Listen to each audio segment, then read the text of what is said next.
We are live here. Jerusalem Hub. You want to intro it? What? You want to intro it? What do I have to say? Whatever the hell. Ad-lib it, man. No, I'm good, man. Oh, so before you say you want to do it, but then when we're recording... I can't be seen with any connections to this podcast. Why? He's a chick magnet, he just doesn't want to say it. Exactly. No. Not a big man at all. That's number one. Number two. He's gay. Yeah. Nothing wrong with that. Number three is I just don't. Until you guys say anything that equals with my beliefs, I don't want to. So basically, what you're really saying is you don't want to be a part of this because you think it's super gay, but once we start making money, they're going to be really all over it. Exactly. There, okay, that's what I figured. Welcome! Now we're going to start, so... Silence. Hello. I kill you! Okay.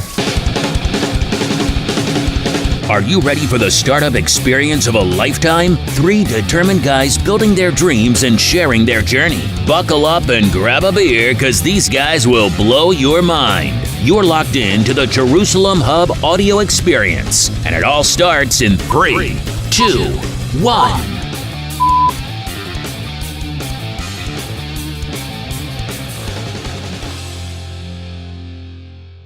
Hello, and welcome to episode 19 of the Jerusalem Hub audio experience. Welcome. I'm Shalom There we go. Maglowitz, Aaron Melowitz. and we are Jerusalem Hub. The purpose of this podcast is for us to show you our journey as we build a company, as well as teach you along the way what we've learned ourselves. Today, would you like to put in the plug? Oh, please remember to like, share, and subscribe if you're watching on YouTube. Hell yeah. And you're up. Today we're going to discuss how to prepare for a business conference. We're going to a business conference tomorrow in Tel Aviv. Yes, we are. Which is exciting stuff. And, we're here to discuss for those people out there who have been to business conferences, haven't really quite crushed it per se at the business conferences. These are tips that we're going to show you that we've learned along the way. Getting out of your comfort zone. Yeah, this is a big getting out of your comfort zone thing. The thing is that this conference itself is, they say, like, if you love networking, this is the place to be. So he loves All about networking, and I'm getting better at networking. So He hates and networking. He hates networking. Most people hate networking. Yeah, are you when you're in a big room of people, do you get in the middle or are you on the side? Depends what I'm doing. Let's say there's no women there. No women? Yeah. He's in the middle. That's a good question to always ask yourself. Okay. So the first question we're going to have as far as business conferences are concerned, what are the goals that you want from this business conference? Do you want to elaborate on that? Like, let's talk about what we want from what our goals are from this upcoming business conference. So, in general, when you go to one of these conferences, it's very overwhelming, and you can just walk in there and just stuff your face for a good 8 hours a day and not do anything. So it's very important that before you go in, that you know exactly what you're hoping to accomplish out of it, or you're just wasting a whole day. Also, I would say that a lot of this has to do with like try not to overthink about it. When you say, definitely don't overthink about it. These things are not easy, and you need to realize that there's a lot of people who are professionals in their fields that aren't good at networking and aren't good at business conferences themselves, and you can tell. You can kind of tell when you speak to certain people. I think also the scarier part is knowing that a lot of the people there are a lot further along down the line than we are, and we're going to just jump right in their faces and say, hey, look at us, look at what we're doing, do you want to get involved, or can we help you in some way, can we collaborate? I would say another thing that you would have to do as far as like goals are concerned and narrowing down how you're going to tackle the business conference, I would say that making sure you know what you're looking for, like who you're looking for, who you're looking to talk to. Make sure you don't waste any of your time talking to people that can't really help you with anything. Knowing how to lead a conversation. So you want to talk about that? So in terms of goals, like you're saying, you have to know who you're looking for. So let's say you go up to a random person, you ask them about them, who they are, what they're up to, their project, if they're running a project. Well, before we go there, actually. But yeah, let me just finish this little line. And if you see that it's not along the lines of what you're looking to meet with, which you should be meeting people anyway, it doesn't matter. just learn how to end their conversation quickly, because I think we found that a lot of people like to talk, Right. So because they're uncomfortable. That's mostly the reason, I would say. or just there's some people that just love talking and they just keep I think in these yapping situations, because there's a lot of overthinking that's involved, a lot of nerves involved, a lot of getting out of the comfort zone involved. Like, I think people just talk on because if they find one friendly person, they kind of want to latch on to that friendly person. But like, as far as approaching people and like making contacts there, how would you approach someone, and how would you not come off creepy? That's an amazing question. How do you approach someone and not come off creepy? Well, first of all, the fact that you're in a networking conference, I think the creep factor kind of dissipates a bit. Because everyone knows that everyone's there to meet each other to some extent. That's true, but some people are better at it than others, as we clearly know. Like, I'll ask you this question: when you're approaching a girl, what do you do when you approach her and not come off creepy? How do you not come off creepy when approaching a girl? He shaves. So here's the thing: is I don't actually try to be or not to be creepy. Okay. I just throw myself out there, and if they like it, It's a good point. If they lose it, if I lose it, then I didn't any gain, lose anything. I'm just where I was. Lesson learned: don't try to be something you're not. Don't try too hard. Be yourself. Yeah. Mm-hmm. Exactly. So what he said, I don't know if the audio picked it up, but basically what he said was that he doesn't think about what to say. He just throws out who he is, and if they dig it, then just good. If they go don't, up there and be yourself. That person can go to hell. No, not even. I'm just back to where I was before. I didn't lose anything. Exactly. Yeah. Okay. Just be yourself. Like, I think that happened a few times. We approach people and they're like, "Yeah, bug off," and we're just like, "Okay, cool. I guess you're not going to be part of our new and exciting cool thing, and you're not cool enough." Basically. But yeah, but the important thing is knowing how to lead the conversation. Hey, just introduce yourself, and try to make it more about them than about you. Yeah, people like to talk about themselves. Yeah, that's for damn certain. Like, what are you up to? What are you doing here? So like that's how you network. That's how you would open things up. If you went up to someone who you thought was like, I need to talk to this person, well, would you just go like, hey, hi, I'm so and so from Jerusalem Hub, or would you be like, what's going on? What do you do? Like, no, first I would say like, hey, I'm Aaron. I'm a co-founder at Jerusalem Hub. We do this and this. Tell me your name. What do you do? And just keep asking the questions about what they do. Your intro of yourself should be like a one-liner. And about them should be a lot longer, so then they think of you as the person that they could come and talk to, rather than them being the listener. If you were to can you give me an example of your one, what do you say, 1 minute one-liner? Less than a minute, like a one-liner. Hey, I'm Aaron from Jerusalem Hub. We network with entrepreneurs, startups, and VCs. Can you tell me about yourself? Tell me something. What's your name? Tell me about yourself. Tell me about your product. Tell me about your business, your venture. And just when they keep saying things, like, think a bit about what they're saying and just keep inquiring about them. And that way, the fact that you keep inquiring, it gives you the what's it called? You have the lead, and you could either continue the conversation or end it. Okay. So, meaning, like, if you see this person who you don't want to even talk to anymore, then see, this guy wants to be in it. If you see this is someone you don't want to talk to anymore, like it's an ugly chick, then you're like, my friends are meeting me over there. I want to bounce, stuff like that. See, that's something that I thought we had a huge problem with. Is that in the past is how to cut the conversation. Yes, that's not easy to do. It's not an easy thing to do, but it's very important for efficiency. Or like, we got a meeting.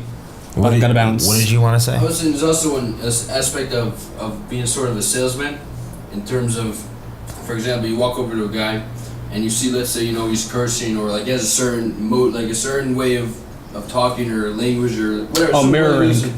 Yeah, so you have you like build into that. You start using similar words. Right, mirroring. Whatever mirror. Yeah, whatever. That's what it's called. I don't know fancy words, but that's a really important thing. Like, I've sold so much shit off that. People that amazing. People that I'm opposite of them, but I pretend to be Mr. Dorky, Corky, Harvard. Exactly.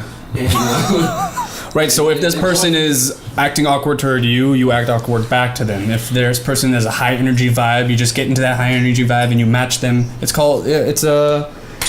something I learned in... be a chameleon. Not a chameleon. You're really mirroring their exact posture. Like if they are holding a certain posture, if they're holding a certain posture, like let's say they're a little bit like low down, then if you act all up on them, then they're gonna back off like, nah, I can't handle this person. But if you act low with them, then they feel like, oh, this guy's an equal. It's I think that's like normal. It's like playing a chess game with them. Exactly. So as far as accumulating contacts, would you say business cards or no business cards? No business cards. Why would you say no business cards? Well, business cards get thrown out. And it's a waste of time and a waste of money.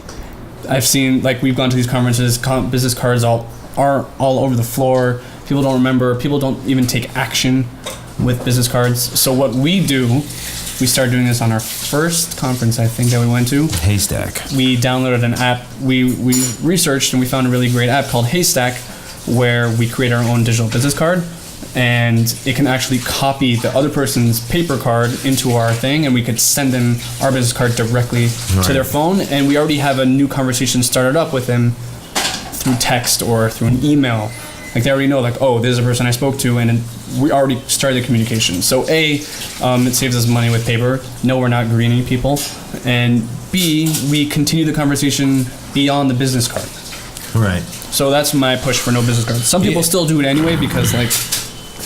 What do you think about those people who have, like, those really special business cards? They're like, yeah, now they're not going to forget me, or whatever it is. I think it doesn't make a difference. BS. It's the same thing. People are going to, like, put it, oh, this is so nice. They think about it for a minute, and then no one really cares anymore. So what really matters is the communication after. Right. So the truth of the matter is that when it comes to approaching people at a business conference, it's not easy, but you got to get out of your comfort zone. Some people it's easy. So for some people it comes easier, but it's still a muscle that needs to be strengthened. Right. And so it's important to stay in the middle of the room and not on the walls. And also, I think something that I would say that people should keep in mind is that go with the intent that you're going to create a relationship with this person. Exactly. Meaning, you talk to the person, stay in touch with the person. Exactly. You never know how you can help each other out. And if you think of it with that intent, then it might be a little easier for you to go and approach people. Like, don't just start selling them on stuff. Oh, want to sign a contract with us already. Like, it's my approach to meeting startups for the first time when we ever arrange a meeting. Don't bring a contract the first meeting.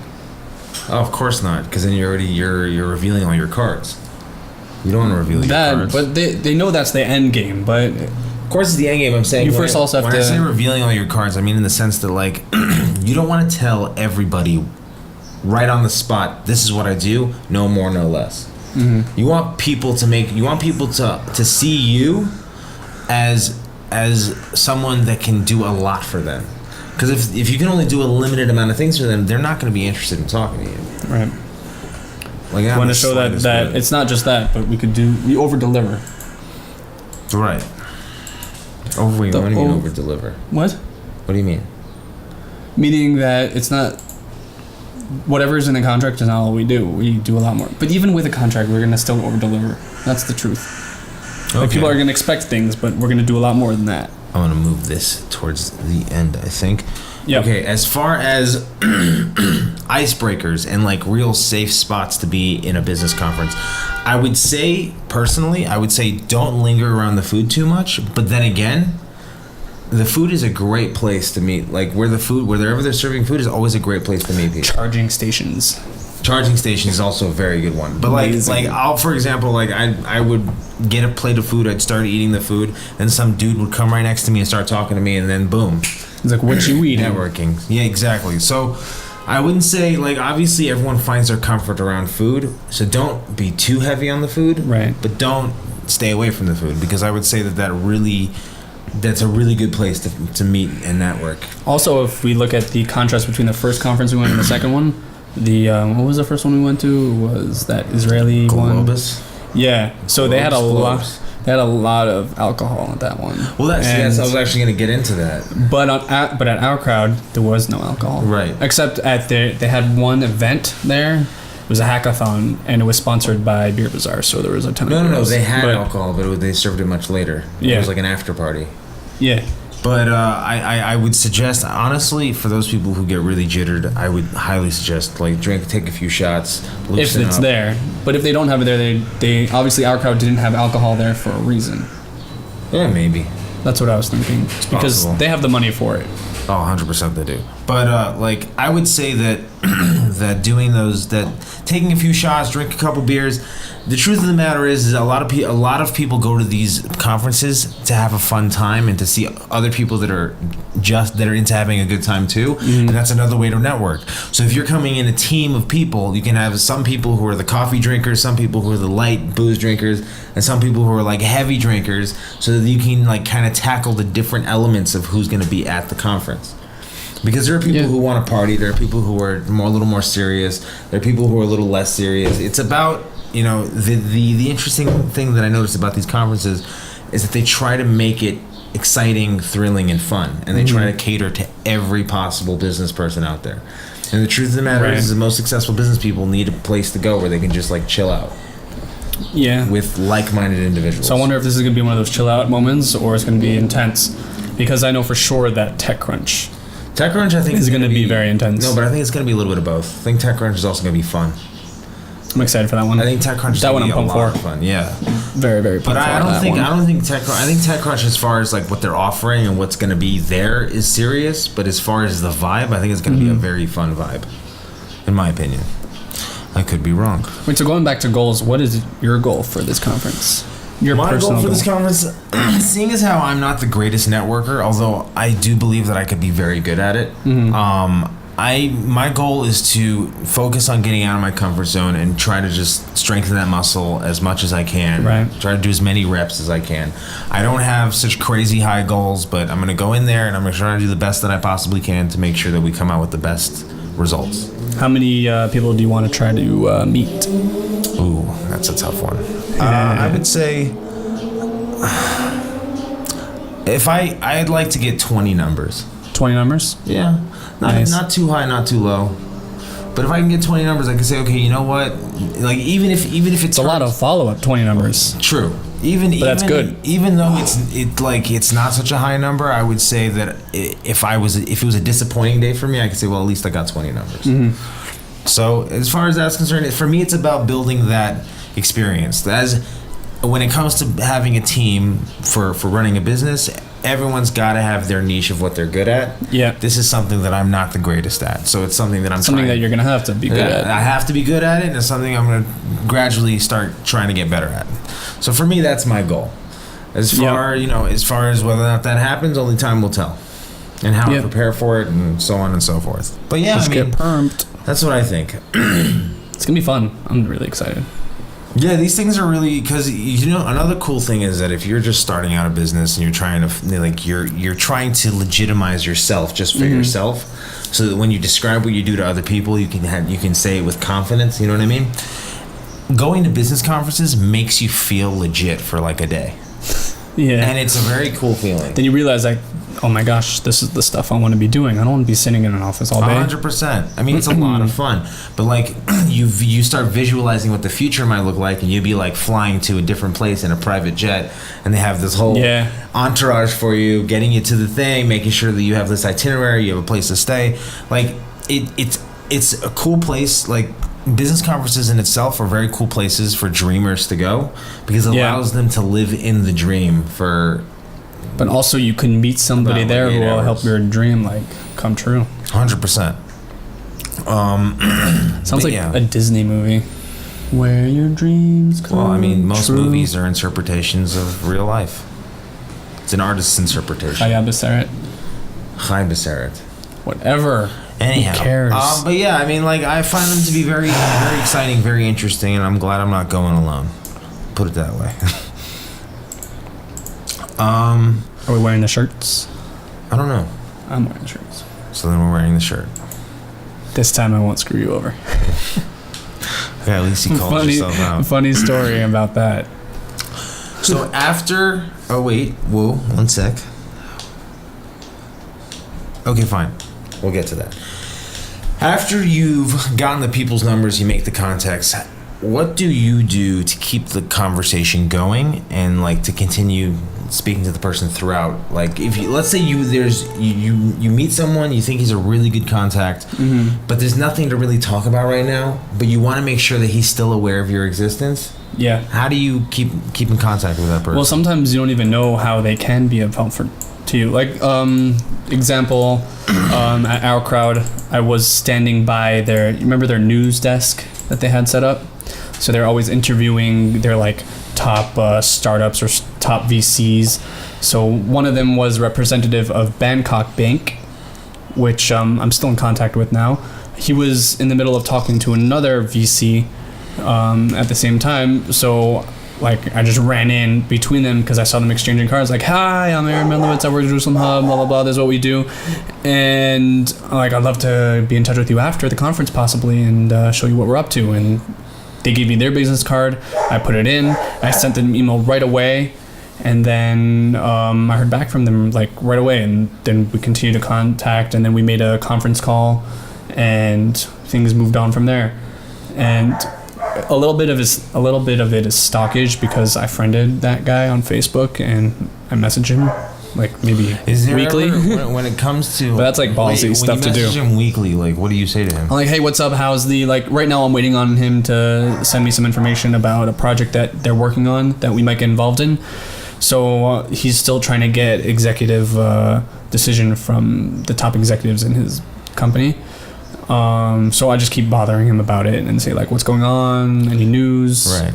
So it's just keeping that conversation up. For those who are listening to this, they would think, well, don't you think that's kind of annoying? The truth of the matter is that when it comes down to things and people are looking for decision makers or for anyone that can help them, the first people they're going to remember are the people who annoyed the shit out of them. Yeah. That's the truth. And to be honest, doing that stuff used to be very, very, very uncomfortable for me, and I'm sure it's very uncomfortable for a lot of you, and maybe for me, yeah, for sure it is. Yeah, so it's all about like just breaking that barrier. Like I said, it's a muscle that needs to be strengthened. Yeah. And the truth of the matter is, if you can, and it's not as hard as you think. That's the truth. See, that's the thing. I don't think it's as hard as I think. Yeah. That's the whole thing that I was saying before. I don't know if I said it on the camera or not, but like when you go into something with confidence, yeah, the person feeds off of your confidence. Right. Now, obviously, for some people, confidence comes in clusters. For some people, it comes in abundance. But you have to, whenever it does come, you have to feed off of that. Because if you don't feed off of that, then you're missing the learning experience. You're missing the chance to realize what you're capable of. And you have to, like, confidence is the key. Right. Like, I've noticed there are a lot of things that I do, when there are things that I do without confidence, you feel the negative repercussions from it. When I do things with confidence, you're like, oh my God, I got my balls back. Or like even if your energy is down, then like whatever. Just another example of why I messaged this guy like just to bother him. Did it happen this week or last week? Last week, Our Crowd announced that they created a strategic partnership with Bangkok Bank, which is where this guy works. And I'm like, are we out? Because like we're the little guys here, we're competing with Our Crowd. So I wrote to him like, I saw that you guys are working with Our Crowd. He's like, really? That news got out already? Is it positive? I said, yeah, it's amazing. What's their involvement? Does that affect what we're trying to do together? He says, no. They're coming from a totally different angle. So, kind of like, I'm like, oh, all right, cool. So it's scary stuff. It is like when you're up against big, massive companies that could swallow us up alive, then it's scary. Yeah. But just being able to have that muscle to be able to just like go in and like ask the questions that most people don't have the balls to do is very, very important. It's something that everyone should know how to do. Yeah. But yeah, that's a continuing conversation afterwards. Like I met this guy at the Our Crowd conference, and that was 2.5 months ago. And these guys were in like the special VIP room. These were coming out of the special VIP room. They were, we're talking about people worth hundreds of millions here. Like, exactly. What did you say? I don't know what he said, but I agree. Okay. We don't censor things on this podcast, so that goes right through. Okay, fine. So here are things that I want to ask you. I think we're officially supposed to tell Apple that. Oh, really? But I don't. Oh, okay. What are the things that we've, as far as pros and cons and things that you would change, like what are the things that we've done in the past that have worked at these conferences, and what do you think things that we should tweak a little bit? things that work is for sure just going up to people. Things that don't work is sometimes we just curl up together and clusters. like we hang out too much when we should be spread out. It's like the whole idea. Should we have some of these conferences? They offer you to have like a desk and a table, and you pay a certain amount of money for that. So is it worth having that, or is it worth? It's not worth having that, I don't think. I think there's advantages and disadvantages, but I think it's better to spread out. I agree. We're not together, but then we come back together every hour or so to like. No, I 100% agree. Yeah. I think that when you're talking about the confidence thing, when you're relying on someone else to bring you home, you don't end up rising to the occasion. You don't end up doing anything about it. And if you're out there on your own by yourself, you're eventually going to approach someone and talk to them. Or you're going to feel like that creepy guy just standing around doing nothing. Yeah, no one wants to be the creepy guy. I've been the creepy guy a few times. Yeah, I have also. You're the creepy guy. You officially just been doing the creepy guy. I am the creepy guy right here. Another thing that I think is something that we need to tweak is TMI. Too much information, I agree. Sometimes we say too much or say the stupid things. What would you consider too much information? Or not just too much information, just like the wrong. Like we all are stupid and sometimes say like dumb trigger words like sign up for our newsletter. Yeah, we're not going to be saying that anytime soon. Yeah. That happened once, and like you could see the person cringe, like no, thank you. And I could have made the same exact mistake myself, but luckily I didn't. Just TMI, like saying too much about. That's where it comes back to how do you communicate with people? What do you say to them? Mm-hmm. So that's what I was saying before. The one-liner. Introduce yourself. Say one line about your company, and then inquire about them forever. Let them do the TMI. Yeah, let them make the mistake, in other words. Well, yeah, they're going to tell you a lot, and you're going to sound mysterious, and they're going to just keep talking, and then, yeah. This is the way to be. So the major tweak is let them talk. And, I would say also, by the way, as far as, like, things that we did right in the past is that we took over social media, which I think was really solid. Yeah, so beforehand, we should go and look to see if they have an actual hashtag or something. And get all over that. That company itself, I actually did look at their Twitter, and they don't really have so much action on their Twitter. Well, we'll see what happens, I guess. What is this company exactly? I think there's some communications company. I'm not sure exactly. Bionet or something. Some communications, whatever. Okay. Doesn't matter. If we don't like what's going on there, we can always leave early. That's the truth. That is true. But it looks like they're going to have a big party. We can go to the beach. Oh, there is? Yeah, they're having an after party like at 8 o'clock. Sweet. Which I probably won't go to. Oh, come on, man. You got to go to that. Okay, what else sort of things do you think we did right? Nothing. Okay, cool. No, I'm kidding. I don't know. What do you think? I think since I'm more on the learning curve when it comes to this networking thing, I think just going is something to do right. That is the first step. I think going to more than one conference and accumulating the experience, because the truth of the matter is that you could take all of this experience you take from networking, you can apply to a lot of points in your life. Yeah. Because networking is such an important skill. If you're single and you have trouble approaching that girl, networking will teach you how to do that. You know what I mean?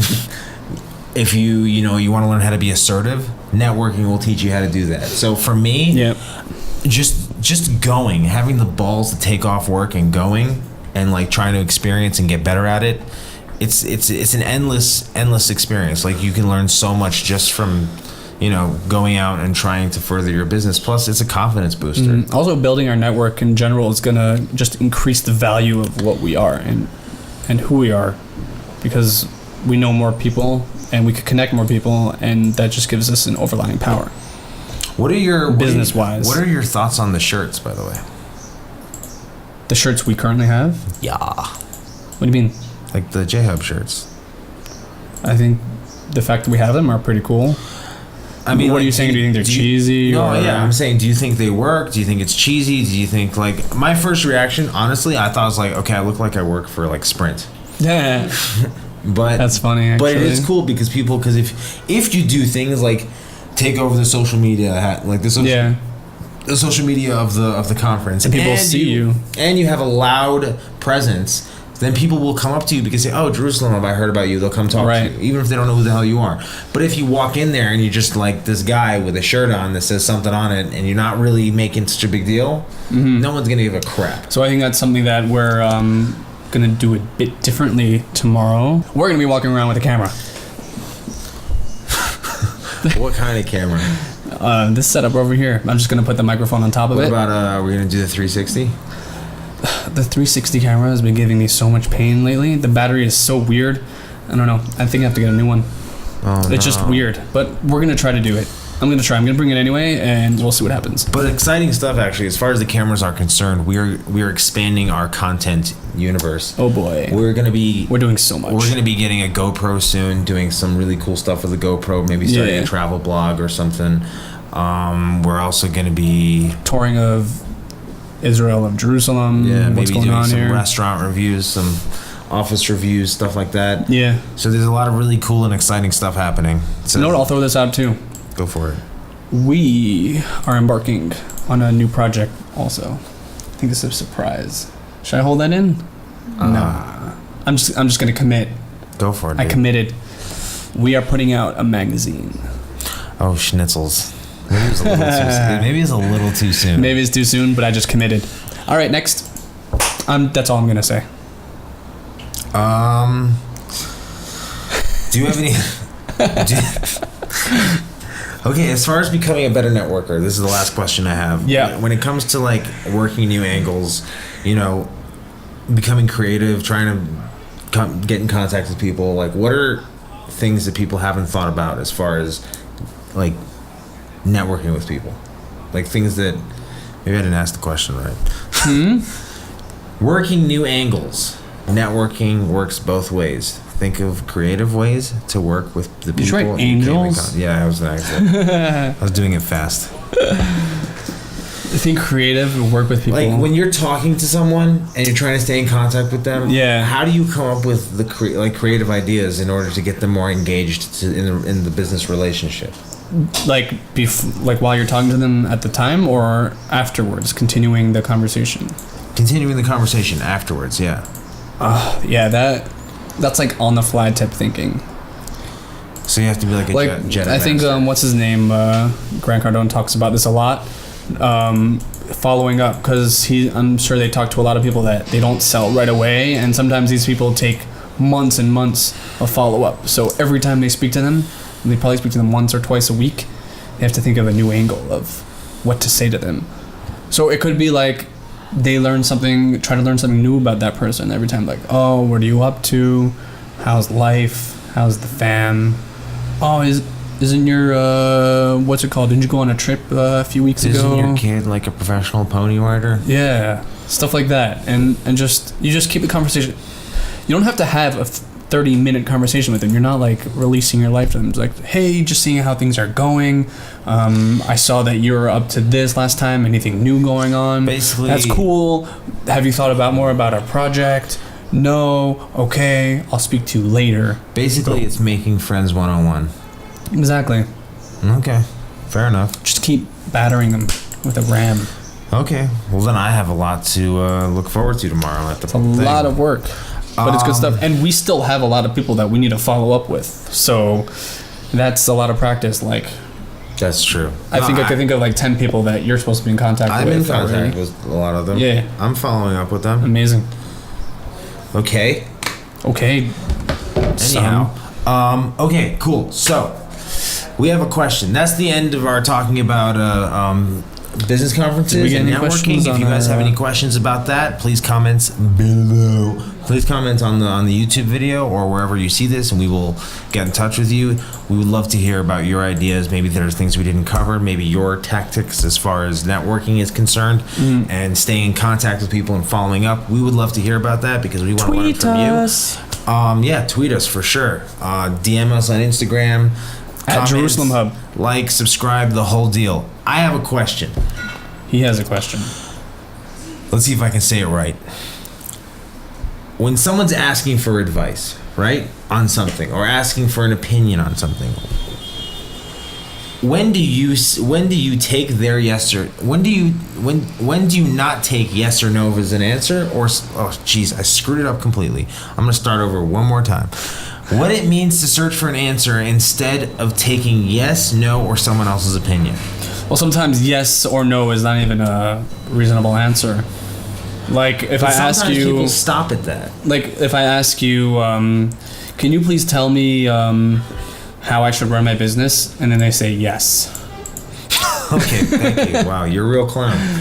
I'm not being a clown. I'm just saying like that's a time when like I think what you mean to be asking is like, do you care about their opinion? Let's mark this down. Who are you asking? Is it unsolicited advice from some hee-haw who thinks that they know better about your thing? The matter is that people who would be qualified to answer those questions, they're also considered some hee-haw, because there's also an ego factor that handles in. You know what I mean? Like we spoke about this last week on last week's podcast. We were talking about how you're learning from an expert to learn how to be better, but at some point that expert is not going to be able to help you.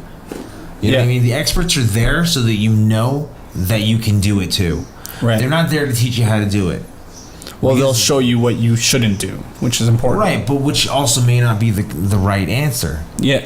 It's guidance. Exactly. It's guidance from somebody who was already successful there. Generally, but you're not going to ask guidance from somebody who failed. From the way that I understand it, is that generally when someone else is asking somebody's opinion, it's either out of respect, in the sense of like, I hold this person in high regard, let me see what they think. But generally they take that person's word as like it's gold. Yeah. And that, I would say, is somewhat of a problem. If you ask a question with the intent of taking it into consideration, that's not so bad. But I say the second someone asks somebody a question, there's a falter in their confidence, there's nothing wrong with that. But I think a really good prime example that I just saw, and I posted this on my Instagram story. I probably saw it. It was incredible. After the United States pulled out of the Iran deal. Yeah. So there was this whole press conference, and someone asked, but Obama, Hillary Clinton, and John Kerry said this and this and this, and now you're totally destroying the whatever it is of America. And so whatever her name is, I'm sorry, I forgot her name. She responded like, being the fact that these three people never had success in foreign affairs in this area, these three people would be the last people we would ever ask for advice. Like that shows like a strong point there that like you're not going to ask advice or take a yes or no or from someone else's opinion of someone who failed in that or had a bad experience. Now it doesn't necessarily mean that the people who failed in that don't have the right answer. They experienced it, so they have some answers. But you should never take advice from somebody who, like Grant Cardone talks about this all the time. Like don't take advice from someone who failed. Well, no, actually, not only that. I think I can do you one better on that one. I just have to remember. I think Grant Cardone also said this. He said the people that you should take advice from are people who are trying to help you become better, not the people who are trying to help you find a solution. Yeah. But like that's what he's saying, that the other side of that is don't take advice from people who have failed or had no success in that. Fine. Because fair like enough. It's not going, because what advice are they going to give you that's going to help you? Right. And also from those unsolicited people like parents, friends, spouses sometimes, who say like, oh, maybe you shouldn't do that. It might not be a good idea. Well, that's because don't leave college. It might be a bad idea. That's because there's an emotional investment there. Could be, or some people just like to give their unsolicited advice, which may or may not be people correct. Like to feel important. So the question is, what it means to search for the right answer from someone else's opinion. It has to be from somebody that you know had success in that, and you can respect their opinion. Not that I'm a perfect being, but whenever my siblings ask me a question, I'm a perfect being. Okay, whenever my siblings ask me a question, and I try not to give them what I think the answer is. I usually follow up with, well, what is it that you want to do? Oh, that's good. You know what I mean? That's important. Because that way, if they tell me what they want to do, that's then, good then I parenting can right there. follow up and give them advice in the sense of how I think you can achieve what you now just decided you want to do. That's the way that people should seek for advice, and usually because people are so happy and they get gratification from the fact that someone's asking me a question. Yeah. I have to give them the answer. Who the hell are you to give them the answer? It doesn't exist, because everybody's different. Everyone experiences things differently. Everyone looks at looks at the world differently through their own eyes. Everyone looks at things super differently, and the truth of the matter is that whenever someone's asking you a question, what they're really asking is for you to ask them back the question that they asked you, so they can truly tell you what they think. Yeah. So really, they're asking the question in order to say that, like, when I ask you a question, I'm really asking you because I want to tell you my answer. Exactly. So the truth of the matter is, most of the time, but sometimes people just don't know. Well, but you could say, listen, I have this and this dilemma. What do you think? Because I really don't know what to do. Yeah. Then you're actually asking for that person's opinion. So it also comes down to phrasing your question correctly. 100%. Yeah. So as far as, like, if we can go back to the question, what it means to search for an answer instead of taking yes or no, or someone else's opinion. If the person, I would say that if you're going to ask someone for advice, you should ask someone for advice that has zero emotional connection to the question you're asking. Yep. And you have enough respect for that person, and that person has enough respect for you, that they're going to help you come up with the right answer. Unbiased opinions and non-subjective exactly, opinions. as well as instead of telling you what their opinion is. Like, you're not going to talk to a college professor and ask them if you should go to college or not. Right. Because the truth is, it's interesting, because after having this question, we were talking about networking. And what was the main thing about networking is you should just get people to talk about themselves. People love talking about themselves. This question falls within the theme. This question is the exact opposite of networking. This question it's the opposite. Or it might be the etiquette of networking. Maybe it's the etiquette of networking. That's a possibility. So they kind of work hand in hand. But when it comes to asking for advice, we always ask our parents. We ask this, we ask that. Our parents have emotional investment, and depending on who they are, they may not actually give you the right answer. But if you ask somebody a question and they tell you what is it that you want to do, or they say, well, what do you think you should be doing, and then you express it to them, then that would be the first person that I would go to ask any kind of a question. It's well put. Thank you. Do you have anything else to add to that, or do you think we? I think we covered really well. Like, really, I'd love to hear other people's opinions on this. Maybe we'll make a nice, good short on this. For sure. And I'd love to hear other people's opinions. We can actually use this question. I'll highlight it a different color. We can use this question as like an online live forum. Yeah. I'm gonna highlight it. We'll put that in our group. Pick a color. Orange. It's highlighted orange. Amazing. I don't like orange. I'm gonna pick a different color. Love it. Love it. Part of that, I'm going to mark down the time. See, this is how we make content on the fly. Okay. So, with that being said, as far as challenges, our challenge to you would be... You thought of a challenge? No, actually, just now I thought of a couple challenges. So, my challenge to you is, I got 3 challenges for you, I think. Yeah, I think I got 3. One is approach at least 3 people, just so you can work on your networking skills. Yeah. Whatever it may be, whether you're going to pick up girls or you're whatever it is, approach 3 people. Let us know. We'll shout you out in the next episode. Yeah, it's a no challenge. We did that. Did you do the no challenge? I do it every day. It's awesome. Another thing that I would say is, if you're going to be at the conference in Tel Aviv, what's the name of this? The BINET conference. If you're going to be at the BINET conference in Tel Aviv and you hear this, come and say hi to us. So I guess I have to put this out tonight. Yeah. There's a challenge for you. That's my challenge. I'll do the audio. And then going on the question we just had, I would say try to find at least one person in your life that you can respect and you can look up to, that can help you become a better person and grow as a better person. Find a good mentor. So that you can, basically find a good mentor, find someone out there who can help you achieve whatever it is that you want to achieve. Those are my challenges. Do you have any challenges? I think they're very good, actually. Like, finding a mentor is extremely difficult because, first of all, you have to think about what do you want to gain out of it? And then you have to like list about who are the types of people who fit that role and how many of them do you actually respect their opinions, and then you have to actually go about approaching them. That's like hyper networking right there. Yeah. And I will tell you honestly, just after, just as a result, starting all of this stuff, doing all these things, growing as a person, going to these conferences, learning how to be a better networker, I can feel myself evolving. Look who's all over my notifications. Oh, nice. I can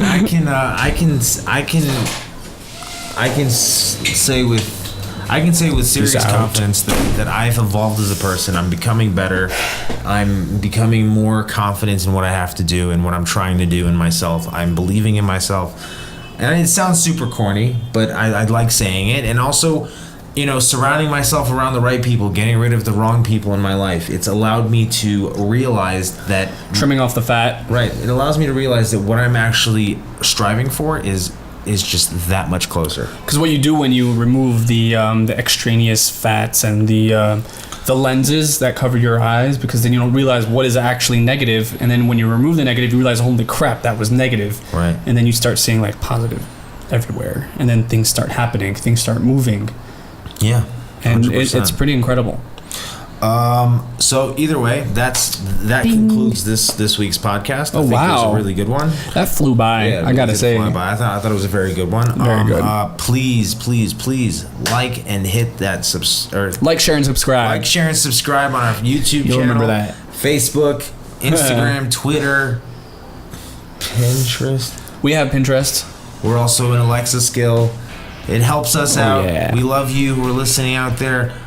We would like to thank everyone that was involved in creating this episode, especially the audience. If it's not for you, we wouldn't be doing this. Thank you very much. No matter how many people listen, we're still doing it. And this concludes episode 19 of Jerusalem Hub Audio Experience. We will be seeing you next week, as well as when we're broadcasting at the conference tomorrow. Yes. In Tel Aviv. So exciting. And with that, we end. See ya. Bye-bye. If you're watching on YouTube, please make sure to subscribe, support us, like, share, and subscribe, and you'll get more of our content, whether you like it or not.